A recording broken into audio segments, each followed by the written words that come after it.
Nak cerita sikit. Saya ni sakit. Lepas tu saya makan macam-macam tu sakit, tetap sakit, ubat hospital, makan pun lagi sakit. Macam mana? Betul satu hari Ustaz Aziz ni memang saya kenal lama, saya pergi umrah dengan dia apa kan. Dia ceritalah sebab saya tengok dia dalam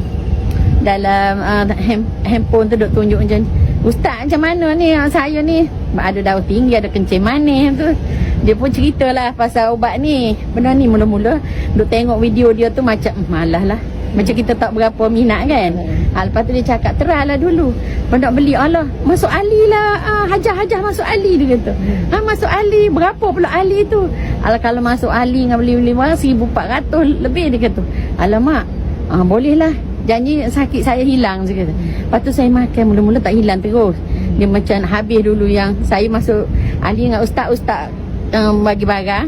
Tak hilang juga tapi rasa tahan sikit. Lepas tu saya mari beli saya makan. Saya tak jual pun. Buat masa sekarang tak ada jual pun. Habis beribu-ribu pun tak jual. Saya makan sendiri. Orang kata beli makan sendiri. Sebab apa? Nak tahu benda ni berkesan macam mana kat kita. Habis jadi makan. Sekarang ni alhamdulillah. Masa hari tu nak pergi berjalan, kita ni suka berjalan di Surabaya, mana dengan sakit pinggangnya, ya Allah dahsyatnya sakit pinggang ni. Lepas tu kan masa tu kencing pun berbuih. Kencing berbuih. Macam mana nak hilangkan kencing berbuih macam tu. Lepas tu macam-macam terah tak jadi juga. Lepas tu lah makan ni. Tanya ustaz lepas tu kan, bila kita makan dia naik satu badan.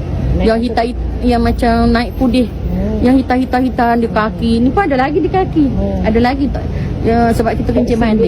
Toksik. Lepas tu tanya Ustaz Aziz, Ustaz macam mana ni saya ni, ya Allah gatal ni, perut ni lagi naik tebal ni.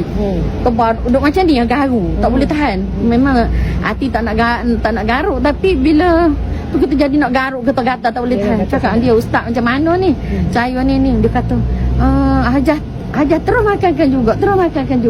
Pasal makan tu saya rasa macam sihat. Pasal sakit pinggang pun dah hilang, tak ada sakit pinggang. Sekarang tak ada sakit dah pinggang. Berapa lama makan tu? Makan bulan berapa semenjak daripada masuk Ali tu. Lepas tu habis mai beli kat sini. Ambil alamat dengan Ustaz Aziz ni bagi ni. Dia kata mari beli. 3 kali ke 4 kali dengan ni dah beli macam-macam tu lah beli. Balik makan habis kan mai beli. Makan habis kan. Duk kira macam ni. Kalau kita ada duit pun, kalau kita sakit tak guna. Nak buat apa duit tu?